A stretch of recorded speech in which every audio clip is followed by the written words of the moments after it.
right, welcome back. This is Wake Up Sierra Leone here on AYV Television and Radio. And don't forget, you can be a part of the program. All you have to do is join us on our Facebook page, AYV News. Drop a comment or question, and we would make a conscious effort to read out your messages. All we also beg of you to do is keep your messages respectful and let us guide you, about the cyber crime. So be careful what you post about people and how you post them. You can still make a point respectfully in a way that doesn't land you in trouble, and we would also return the favor by reading out your messages. Thank you. All right, with barely 52 days to the June 24th polls, this morning we've been joined by the mayoral candidate of the All People's Congress Party for Freetown Municipality, Yvonne Aki-Sawyerr, and she's here to talk about her plans if re-elected as mayor of Sierra Leone's capital. Good morning and welcome to the show. Yvonne? Good morning, Samuel. Good morning, Phoebe. Good morning, viewers. All right, so like Phoebe said, we do value your inputs, but please, as always, we continue to make this plea that you just tailor your issues, your comments, your questions to the issues being discussed. Let's start off. First off, what is left that you think you need to go back and to finish? Thanks so much, Samuel. Transform Freetown was very, very clear. It was a clear plan that was developed with Freetonians. If you remember back in 2018, my approach to governance is inclusive, but it's also transparent, and it requires planning and projection of that planning and reporting. So back in 2018, we engaged 15,000 of our residents. We moved around the city, but we also then brought professionals, government, public sector workers, government workers, NGOs, development partners together, and we came up with Transform Freetown. 19 specific targets, which represent 11 priority sectors grouped into 4 clusters. So we have a clear roadmap. And as you would know, because I've come here year after year, every year we report on how far we've gone with all of those, with the various targets. On environmental management, for example, planting 1 million trees. We would have finished that by June 2023. We'll have just a few 100,000 left. I think it's about 200 and something thousand. So we've done 800,000 plus by June 2023. Right. When it comes to protecting the environment, though, it's not just planting trees. And this is why, for me, it's, as I look to this next term, I look at it differently. I recognize now that we never were in a vacuum. If you remember, I ensured that even with the development of Transform Freetown, we did it in collaboration with government ministries. We did it in collaboration with development partners. Most importantly, we did it in collaboration with Freetonians. But there's a challenge. Which is? And the challenge is mandates, policy, and political will. So this weekend, I went to hike in Takugama, which is up in the mountains, just behind Regent. I was there for about 2 hours, doing what normally is a really relaxing exercise, good exercise. We were just talking about exercise, walking in the woods.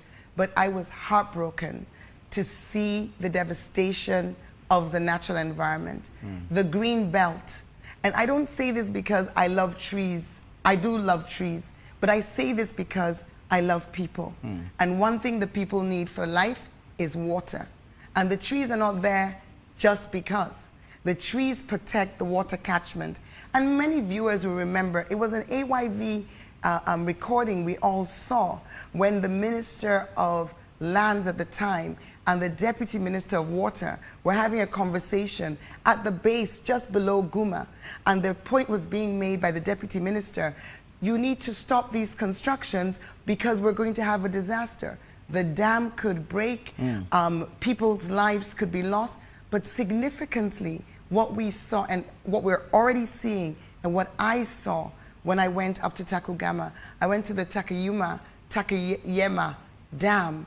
It was dry. It was dry. Why are our dams dry? The Babadori Dam is dry. The Congo Dam is low. The Guma Dam is low because of deforestation. These are the things you look forward to address. So just before we get to forgive me, just before we get to that, let's have a report card of what you've done with the environment, like you've started. Okay. What you've done with the environment. We've planted trees. We introduced flood mitigation, which enabled many residents. And the other day I was talking to a lady who said to me, Amy, every year, what's happening in my house, but now una can build gutter from my house and road, and now we don't have flooding. We introduced flood mitigation, which became a phenomenon that everybody now identifies with and understands. We built resilience among communities, the CDMCs, the Community Disaster Risk Management Committees, right across Freetown. We have SOPs with them. We help them to move people. We've dredged the waterway at Culvert. We famously, because I'll say famously because the people of Crew Bay always remember that, we moved that broken bridge, which was the cause of most of the flooding that was happening, the preventable flooding that was happening at Crew Bay. But beyond that, we've also ensured that within the communities themselves, we've done mapping and we've improved drainage. I think a major part of the tree planting is the slope stabilization. So we have communities now where trees are planted, which means that they don't, and in the rainy season, the soil doesn't run off and doesn't then lead to flooding. So when it comes to the environment, we've also, and many people won't understand this right at the start, but when you talk about the environment and you talk about climate change, you need to also talk about extreme heat. It's not just the flooding, it's the heat that people suffer. So if you see what we've done in markets, in Calabar Town, in Congo Market, in Bombay Street Market, we've provided shade covers for market women to protect them from heat. And very recently, we're partnering with an organization called MIR, who are helping poor communities to change their roofs.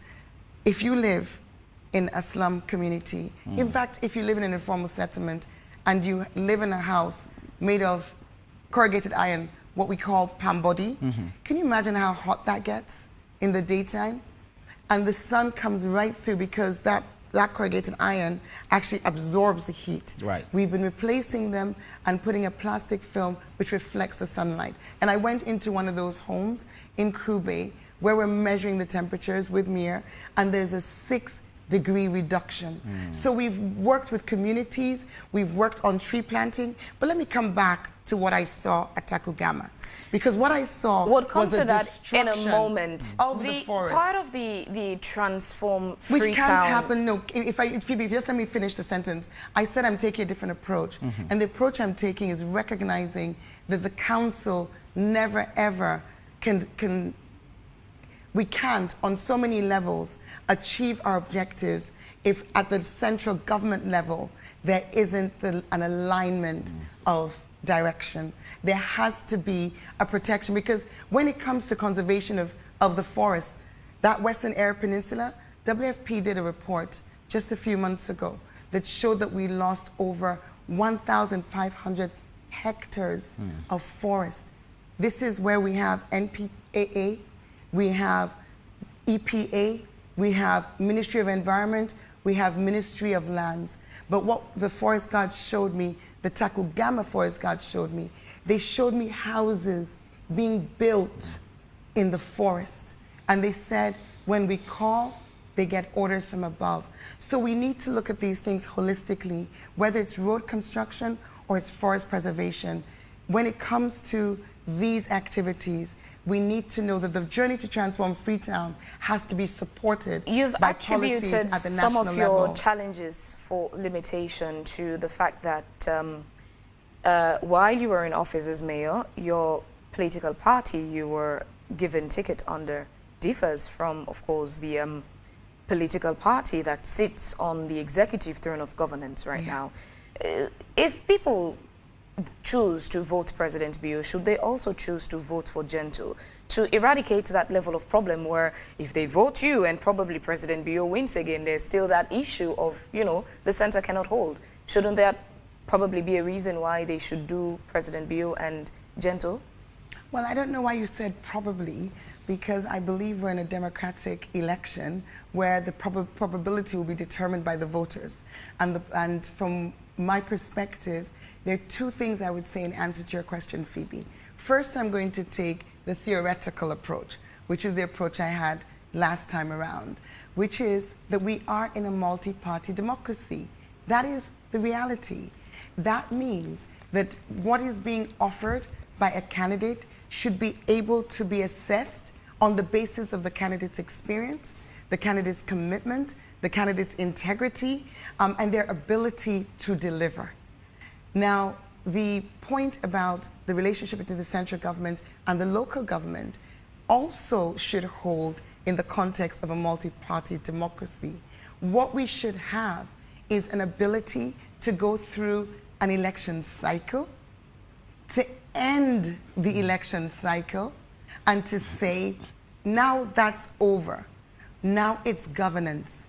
It doesn't matter if you are green or red, blue or pink. What matters now would you is still that like we to be in work office if you find yourself in the same situation where you become mayor and then President Bio is still president? Would you still want to go through that situation all over again? So what I think is the best way to respond to that is to say, as I was referring to before, it's really important for us to have a multi-party democracy, but it's also really surprising. So for example, I'm wearing a red dress.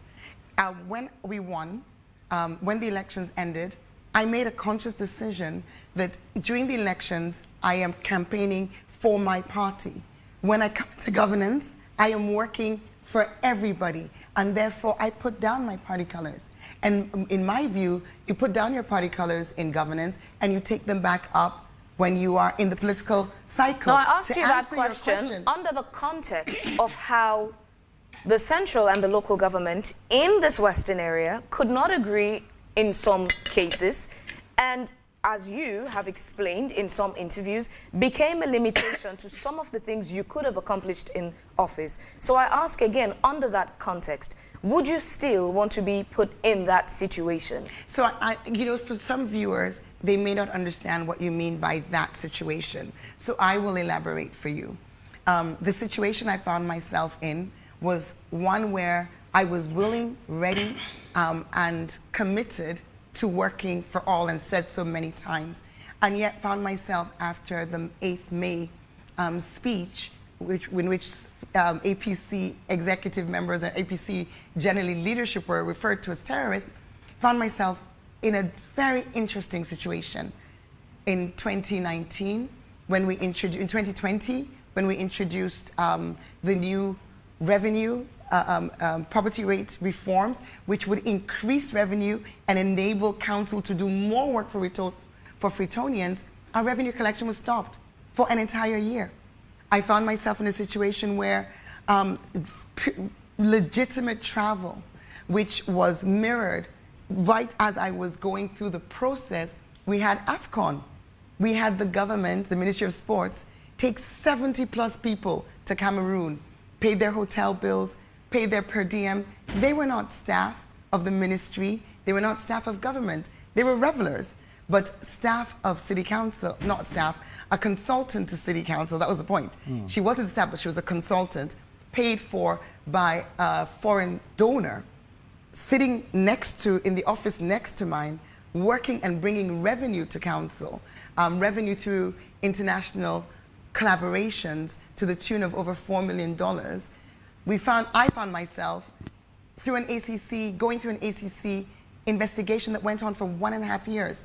I found myself also being the subject of a special audit, of a parliamentary inquiry, of an administrative inquiry by the ministry, of CID charges, of criminal charges. I'm going through a court case. I was in court yesterday. So for the viewers who may not understand what Phoebe means, I think what she's saying is, would I like to do that all over again? The answer is no, but the answer is not to vote for Gento. The answer is to vote for Dr. Samuel Kamara, because there you have experience in two places. But Gento is not contesting the election as a presidential candidate. No, but you said, if your statement was... You just said not to vote for Gento, vote for Samura Kamara. No, because your statement was, the premise you laid was, Marabio, therefore Gento. and not Yvonne. And my premise was Yvonne, therefore not Gentle, but therefore not Madabio, but Samara Kamara. So I just turned over what you presented. Let's get to talk about, I mean, you're still running on the Transformed Freetown agenda, correct? And we were talking about the environment. 5 more? Yes. To do more. we were talking about the environment. Apparently, an aspect we did not get to has to do with the beautification of Freetown, the sanitization of Freetown, sanitary. And many people were looking forward to, oh, Freetown is cleaning. With your initiative, with central government's initiative of a monthly cleaning exercise and all of that. But we've seen just 1 or 2 hours of downpour, Freetown is again. So what are your successes with regards to the beautification of Freetown, sanitation, sanitization of Freetown? So let's get into that. Okay, great. So this again comes to the fact that there has to be a comprehensive solution, and central government and local government have to work together. When it comes to the flood mitigation that I mentioned, right. I'm not in office, and you're quite right. Rains have fallen. I haven't been in office for 2 months plus now. And by this time in 2018 and onwards, since my mayoralship, I would have by now instituted flood mitigation activities. And you might say, well, flood mitigation activities are annual, they're short term. What about the long term? What about the improvement of drainage? And I'll say to you, that is firmly in the mandate of SLRA. In the old days, and I say the old days with a smile because it was only 5 years ago, but before I became mayor, Freetonians would be accustomed to seeing the city council doing some minor roadworks because there was a budget that used to come to city council from the road maintenance fund to do road maintenance, small works. When I became the mayor, in my first meeting with the board of SLRA, I was told that Freetown no longer was considered to have feeder roads, and therefore the budget was stopped. So we never ever, in the entire time I was mayor, received funding for any sort of road improvements or road construction from the central government, from RMFA. Now, coming on to the beautification, I always say cleaning is not an event. It is a process, and it requires systems. And those systems we built from the Cleanest Zone competition, where we got people excited, motivated to take ownership of cleaning their own communities. And we're successful for the first year because, of course, it's carrot and stick. You know, the carrot was the prizes. I mentioned earlier how in 2020, our revenue was stopped for 1 year. It's hard for you to think, imagine you are in a situation as a business person or as an employee, and you are out of work for a year. You have no revenue. So much in your home will go backwards, right? Maybe some of your kids will not be able to continue in school. Maybe you have to move out of your home. Well, if a council doesn't have revenue for 1 year, I can tell you a lot of what you start, you end up not being able to continue. And the Cleanest Zone competition was one such. But let's move on to the transfer stations. We were building transfer stations so that waste could be collected in smaller areas. We divided the city, 48 wards. We grouped them into 6, as we had 8 blocks. In those 8 blocks, we had a transfer station to be built in each of the blocks. But you'll also famously remember the scene of the then Minister of Lands coming with soldiers and destroying one of those transfer stations as it was being constructed with soldiers. And that was covered on television. But it went beyond that, because even though we eventually did complete 5 of them, we were never able to operate them because of internal challenges and refusals for sign-offs. So that notwithstanding, sanitation has definitely been an area of achievement, because one thing that we were able to get right, one thing that we were able to get funded were the tricycle groups. So we were able to create employment for over 2,000 young people who now have, you see them all over the city, now have tricycles. They do 2 things. One is household waste collection. So Phoebe, you're not a Freetonian. You live in rural. But I know, Samuel, are you a Freetonian? No. Rural? Yes. Oh, I have no Freetonians in the room. Okay, so the Freetonians who are listening, you know that we have Fight Me in Freetown. We know you have the numbers of our tricycle groups. And we know that now we've increased the number of people who used to have their waste collected at their homes from 8,000 when I came in 2018 to over 45,000 now. Over 45,000 households registered for waste collection. So we have that, and that means people who would previously be dumping are now having their waste safely collected. But that's not enough, because the streets will always get dirty. And we had 98 streets which were being swept by tricycle groups, by young people, adding to their own revenue that they're getting from households. Now we also hadn't, if you wake up in the morning, of course, like I said, I've been gone for 2 months. I'm not sure what's happening. I see the streets aren't being swept. I understand that arrangements have changed, but those arrangements are what you do and put in place for sustainability. But you also then need recycling, because we have a major plastics challenge, and you also need a sanitary landfill. And when it comes to that sanitary landfill, for which land has been secured in Hastings, this is a project that started with the World Bank in 2018, and I was very, very involved in the design of it. Now, unfortunately, there's nothing that you can do with the world, not fortunately, as it happens, let me rephrase that. There's nothing you can do with the World Bank on your own as a local council. You always have to work through a ministry. And our ministry is the Ministry of Finance, working with the local government division. Still coming back to the beautification. Just to say that sanitation, that sanitary still landfill to come back to the has not beautification and sanitation. Okay. We still in this situation. Well, you've not been in office for the last 2 months, yes, but the last rainy season as well.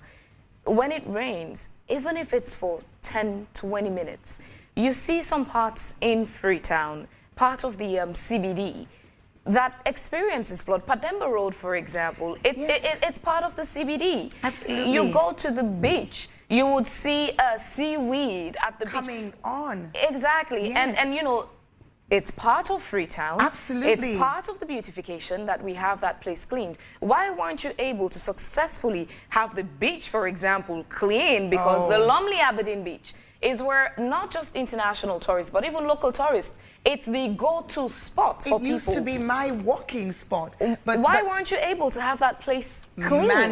Mandates, Phoebe, mandates. The Ministry of Tourism, very early in 2018, was on the radio with the National Tourist Board and said, I think it's 300 meters from the sea in is the responsibility of the Ministry of Tourism. You will note that the Ministry of Tourism has in their budget from the government beach cleaning. So you will also see that Freetown City Council does not clean the beach because it's not our mandate. There was a time when there was a discussion about us stepping in, but it's, you know, the beach, if you remember, Phoebe, in 2018, there were no structures along the sand side of the beach. Now, if you go there, it is packed. Every single inch has been taken, and that's been given to them by the Ministry of Tourism. We're not informed. If they have toilets, we don't know. What their cleaning arrangements are, we don't know. So it's that thing where if you tie one's hands behind your back, you know, in terms of information, it's the same even with the building permits. This is something that I've spoken about times without number. The beach is not within the mandate of the City Council. If you see the cleaning going on by the beach. But the Pademba Road example I cited, when it rains, the flooding is within the FCC's So mandate. let me tell you about Pademba Road. And this is why I said, this time around, 5 years of experience, I've learned a lot. I've understood that what's on paper does not necessarily translate, and when I say paper, in the law, does not necessarily translate to what's done in practice. Pademba Road has a major drainage challenge. The slope of the drainage is such that the water, if you go at any point in time after the rain and you see that the water settles, it doesn't soak away. I don't know if you've seen that. And then you'll see that coming from the hill inside PWD, which leads you up to the new road, the hillside bypass. If you're familiar with that, I'd love you to walk up there. That famous gutter, Samba gutter, that's up there. It runs from the new road right down to the outlet, and it goes past Pedemba Road. I followed that gutter in 2019 as part of our flood mitigation work. I went right up, and we took FCC excavators and dug out Samba gutter. People were walking on it. Nobody knew where the gutter was and where the street was because it was full of silt. And why was it full of silt? Because the way the new hillside bypass was being constructed, all that runoff, there's a big gutter at hillside bypass. Then there's a narrow channel. And then it opens up into a big, wide, I don't know what they call those circular things, I've forgotten the name, which then goes into Samba gutter. And the design means that the water, obviously, if it's channeled into narrow, it just gushes out. And with it comes the silt. So what we need is better design. But that is SLRA, unless they want to devolve to the council. And that happens in many countries. In many countries, these sorts of road constructions, management of drainage, and of course, importantly, building permits. Let me tell you something else that causes flooding in the city. But the flooding itself, aside from the flooding, once the water dries up, you see that all the filth that was in the gutters, whether it's the empty bottles or plastics, they all just come gushing on the street. And they get cleared. But that's not the sustainability. The sustainability is actually to build systems. They do get cleared. When I'm in office, there's no way, Phoebe, you're going to have that happening, not even overnight. Because as most people know, I'm the mayor who people have their phone numbers. I'm the mayor who watches what's going on social media. But Yvonne, it was still happening. Yes. Sorry, beg your it pardon? was still happening. Staying there? It was still happening, no, even while you were in office. Because the design does not achieve the free flow of the water. It will also happen because we don't have plastic policies. And you'll understand that in this country, the mayor cannot institute a plastic policy for the companies. Because in the same way, if you remember, in 2019, we went through, we followed what the law said, what the Local Government Act said, and we increased local tax. Do you know what your local tax is? 5,000 leones. Can you buy a plate of rice for 5,000 leones? Can you buy a liter of fuel for 5,000 leones? No, you need 4 local tax payments to be able to buy 1 liter of fuel to go and clear garbage.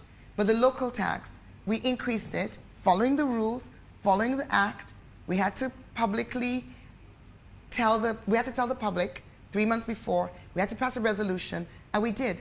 And our local tax went to 10,000. And it was fine. For 1 year, we had it 10,000. The next year, the Minister of Local Government said, no, you can't have your local tax at 10,000. You have to be the same like every other city, every other local council, even though, of course, Freetown is so different. And they unilaterally changed our local tax back to 5,000. So the point I'm making is that we're not working in isolation.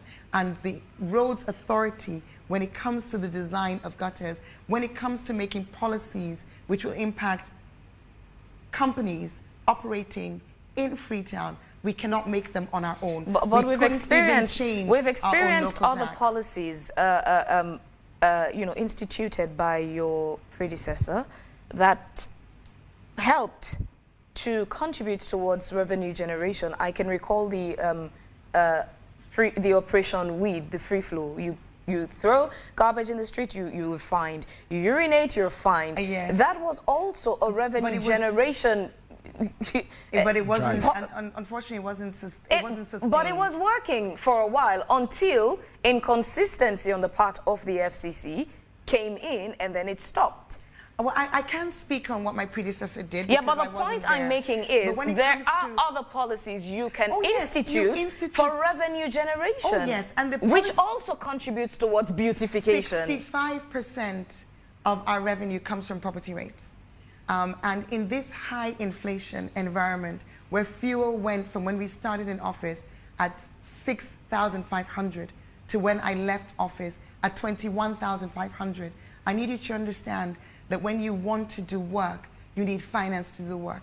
Just in the same way as when you run your home. Phoebe, one of the big iconic buildings in this city is the new City Hall. And I'm really grateful and proud that I played my role in supporting the construction. I didn't raise the finance, that was done before I came, but I was there to oversee the construction. Let me tell you about the cost of electricity. When we let's go back to hold on. Let's go back to, let's stay on that lane on the policies, other policies that could have been instituted as a revenue generation. I want you to listen. Cleanest zone competition was a policy that was incentivizing, motivating, and not one that required people to be afraid. People began to clean their communities because they were excited about the prizes they would get, and they took ownership. We saw it. We had it televised here. You came with me, I think. No, it was Stella. Stella came with me. She was one of the judges that went around the communities. When it comes to revenue, I want you to understand what we're talking about in terms of real cost. These things that you play around on the edges, a fine here, a fine here, I know the budgets. I know where the revenue comes from. The real revenue comes from property rates, which is why one of our major achievements was to digitize properties, the property rate system, and to move from 37,000 properties in our books with only a few Freetonians playing their role and being diligent residents to having 129,000 properties. In the first year, we were stopped from using the system. But I really do want to tell you about the cost of electricity at the City Hall. When we moved in the first year, it was 374 million. When I was leaving now, it was 2.5 billion. So when you talk about revenue, you must also think about cost. You must also recognize the cost that FCC has to spend, has to meet. Were you paying your bills to EDSA and Guma? Oh, yes. Who else would we pay to? EDSA. Right. Well, there's nobody else. All right. And EDSA, when we got to a point where we were struggling, because obviously these bills, EDSA increased their tariffs threefold. And we got to a point where at one point, we actually had EDSA cut us off for 3 weeks, and we had to run the generator at 21,500 leones for a litre. That was itself, really expensive. All right. We went into a payment plan, 200 million a week being paid to EDSA. So everybody wants to use the City Hall. Everybody loves the City Hall. But we need to make sure the City Hall does not become run down. Let's run through some messages here this morning. Yvonne, Aki-Sawyerr is the most traveled mayor in the history of Freetown Municipality, but there's little to show for it. She has raised funding both from central government and global partners, but even the cemeteries in Freetown are in bad condition. She employed parallel structure at the council, most of whom is her cronies, and puts them in charge of huge projects, but nothing to show for it. That's from David Williams from Kissy Road. Please continue. Justice Moy Samba is saying, Samuel and Fabian, our former mayor is just too economical with the truth. I know of a situation where the president called the head of a parastatal to tell him to help the mayor, telling them that she is the face of our capital city and that they should put her at disposal all she needs to do her work. And it was even evident by the disbursement of funds to our council. But the mayor herself didn't help the situation. She was always political in her job. Mayor knows very well that the president was very open-handed to her, irrespective of her political beliefs, and it was evident during the launch of the free quality education program at the Miata Conference Center. She was seated very close to Mr. President. Sorry. Should I continue? Bangura says, with all the constant humiliation in office during her tenure in office from the SLPP Power Central government, Yvonne Aki-Sawyerr still did her best to transform the city of Freetown. Samboy Casanova is saying, is Freetown transformed in your eyes? Mohammed Alim Conte says, the cleanest zone competition was a good initiative and the community stakeholders really bought into it, but only God knows why it was scrapped. You're the most decent politician in our country. Keep it up. Mayor Yvonne Aki-Sawyerr from Mohammed Conte. Samuel, please keep it going. All right. Joby Bangali Jr. is saying, is Takugama and Mile 14 under her municipality? Please, can she help me? Osam Conte says, it's about time to kick out Yvonne Aki-Sawyerr, deny her re-election as she wants after her miserable performance that led to loss of lives and property in Freetown municipality. Vote Chief Mohammed Gento Kamara as mayor for better Freetown. Raymond Elena is saying, good job, Madam Sawyerr, but come June 24th, the people will make a better decision by voting Gento. Max Jallo says, the same parliament and local government, they are the problem in Salone. Leave the mayor to add or reduce revenue taxes. Abbas Habib Koka Bangali is saying, Yvonne has already told you guys her achievement, planting trees, leave her alone. Abbas Habib Koka Bangali says, what's on paper do translate. If you do your job, working with government of the day, you were focusing on being a running mate to Samura Kamara. That is why you were so political. To a point, you were labeled as tribalistic mayor. Buwa Bise Kemokai. Eddie Grant is saying, any mayor that wants to succeed in Freetown must have a good political backing, or else it will be a fruitless venue. Aisata Jilo Kamara says, keep up the good work, Madam Mayor. Raymond Elena, Madam Yvonne Aki-Sawyerr has nothing to show forth within 5 years. Yassin says, the mayor is blaming the central government and the central government is blaming the Russian military service in Ukraine.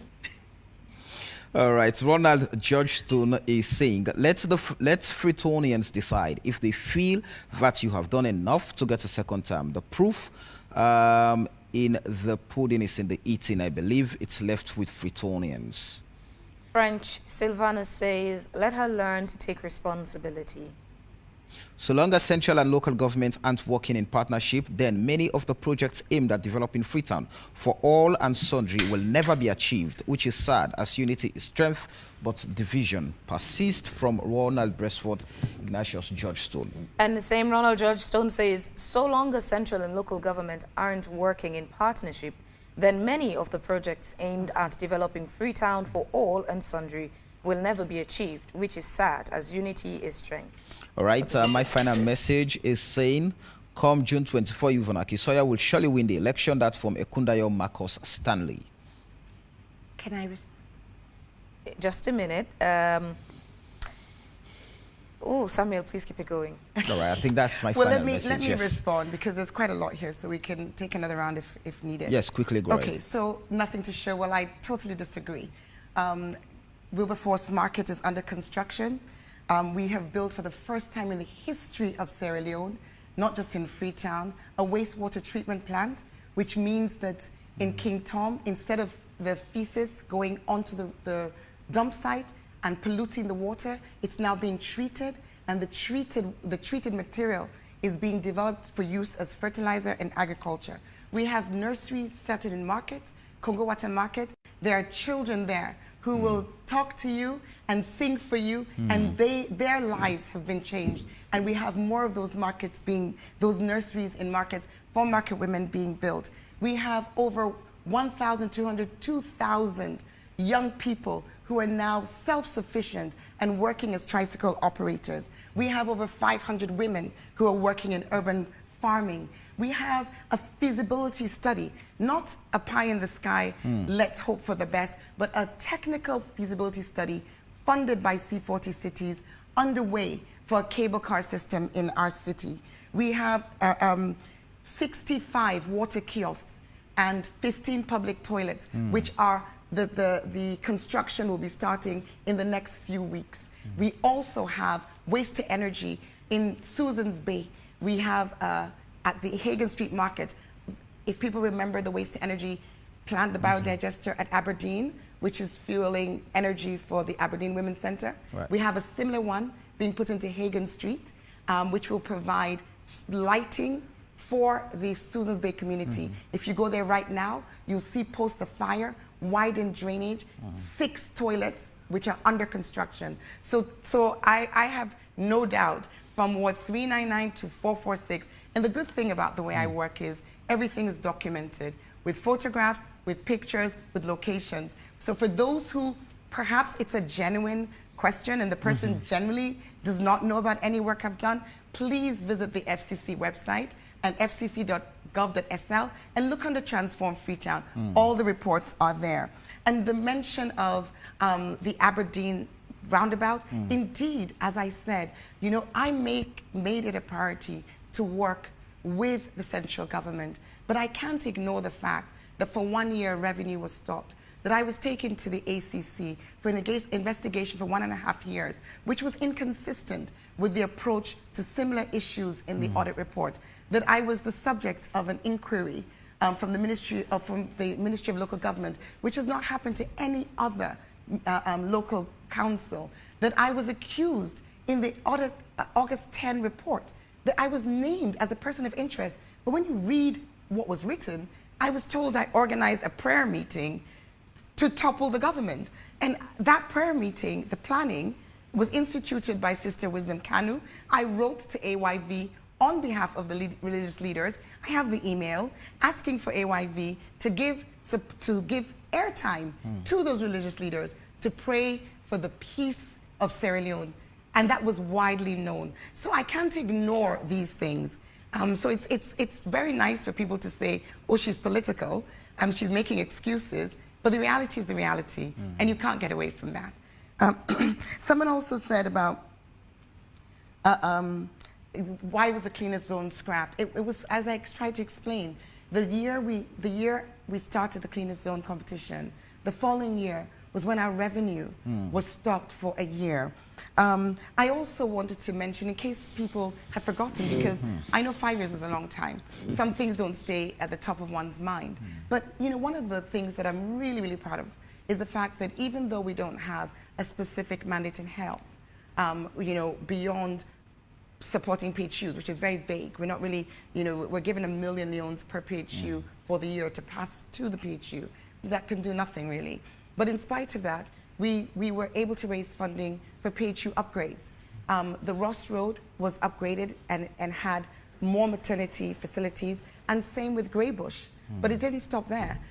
Through conversations with gynecologists, it was brought to my attention, really in answer to my question about maternal mortality. We still have with us Yvonne Aki-Sawyerr, the mayoral candidate for the Opposition All People's Congress Party for Freetown Municipality. And you were responding to some of the comments and questions from our audience. Thanks, Samuel. But I've just seen the clip, which we all just watched, and I think the statement that Sierra Leone would be a peaceful country if we only had SLPP, it really speaks volumes. This is exactly, I think this explains my scenario. I'm obviously not SLPP. And I understand that the statement went on to say, it wasn't shown here, but that if you were born APC and you died APC, that you would go to hell. I mean, in Arabic, which is Jannah? No, Jannah is heaven. But yes, that was said. So I think that sort of speaks to the challenge that I've faced. It's disingenuous for anyone to have seen the last 5 years where I spent probably 30%, 35% of every week responding to some fake allegation or the other, and yet say, oh, you know, she's making excuses. No, I'm stating the facts. If you choose to think I'm making an excuse, well, I can't help that, but I'm stating the fact. Now, coming back to what I was saying before we had the interruption, or the intervention, we talked about, I was talking about health. And one of the interventions that I'm most excited about, even though the role I played was one of raising funds and being on that steering committee, is to do with the funding for the postgraduate training for gynecologists and pediatricians, which is being implemented with Mama Pikin Foundation and the Ministry of Health. And how did I get involved? Well, as you remember, I said we have 19 targets. One of those targets, and because our targets were built together with communities and with professionals, some of those targets, we recognized that our role would be to assist. And one of those targets was to reduce maternal mortality. And I spoke with Fatou Fona, who I didn't know, but I saw her online talking about work she was doing with women in Greybush PHU, giving them buckets to encourage them to come and have their babies in the clinic. I asked her, what would make the biggest difference? And she said, having more trained gynecologists in country. We don't do postgraduate training for gynecologists. And I was able to work with my networks and raised $3.5 million, which does not come to me, does not come to City Council, but went through the Mama Pikin Foundation in partnership with the ministry. And this is known. I was at the launching. It was acknowledged. So for those who say I have done nothing, I am so grateful to God that we have achieved so much in spite of the challenges. Another thing which is just worth pointing out is when you talk about the environment, and I make the point that we need consistency, we need political will. And somebody said, is Takugama and Mile 14 within Freetown? No, it's not. But guess what? That's where the water catchment is for Freetown. Freetown's water comes from Guma. Guma is not in Freetown. So if you're concerned about Freetonians, and we're concerned that we don't in 2 to 3 years' time have no water, then you're concerned about protecting that source. That's why Freetown, the Tree Town, plans not just in Freetown, but in the Freetown Peninsula as well. Let's quickly, as we try to round off this conversation, why should you be voted for or be re-elected as mayor of Freetown Municipality? When I campaigned in 2018, my slogan then was for a community, for a progress, for a Freetown.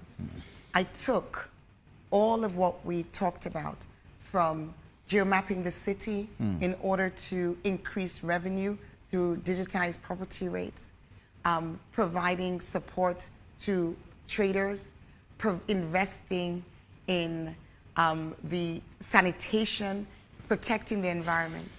Those aspirations for a community, for a progress, for a Freetown were translated into Transform Freetown. The sanitization, the beautification cannot happen in a vacuum. SLRA digs the roads and leaves the roads. I have letters, leaves the dirt on the side.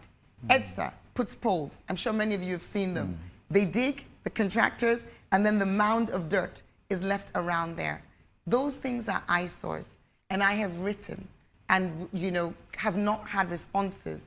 We've seen buildings being constructed in waterways. There was one in Lumley where I jumped into the waterway. Thankfully, that one was stopped. But there's one going on right now in Beckles Lane, in Brookfields, where the Met Police went, where I went. I didn't go physically, but I engaged, I wrote, I called the IG. Do you know what? That structure is going up still. And that is going to create more floods, more leakage, more drainage challenges. The same is in Kongowata. Car wash was being constructed by the Honorable in the gutter. I wrote to EPA, I wrote to Ministry of Environment, I wrote to Ministry of Lands. One of them wrote back to say, we're looking into it. Less than a year later, fully constructed. Rainy season, flooding. We need consistency. We need first statements which are made on public platforms about caring for the environment to translate into reality. We need our beaches to be protected. We need for the sand mining to be stopped. We need those fires to stop burning along the peninsula. And if you are re-elected, those things would stop? I'm re-elected if Dr. Samura Kamara is elected along with me, those things will stop. If I'm re-elected, I will continue to fight for the transformation of our city. But I don't believe I'll be re-elected on my own. I am confident that with the cost of living crisis that we're experiencing, with the human rights abuse that we've seen, with the devastation of lives that is rampant across the city, but not just the city. This is a country where we talk about caring about climate change. We talk about caring about the environment. We talk at the national level about ecotourism. But a single man was given a license without going through a procurement process to be the sole exporter of timber. and timber exports shot up. All right. When you shoot up timber exports, you destroy forests, you destroy trees, there will come a time when the campaigns are declared officially open. Then we'll definitely bring all of you here to do that. But thank you very much, Yvonne Aki-Sawyerr. It's been a pleasure having you here. We've enjoyed the privilege of your time this morning. That's Yvonne Aki-Sawyerr, mayoral candidate for the opposition All People's Congress Party, seeking re-election for the Freetown municipality.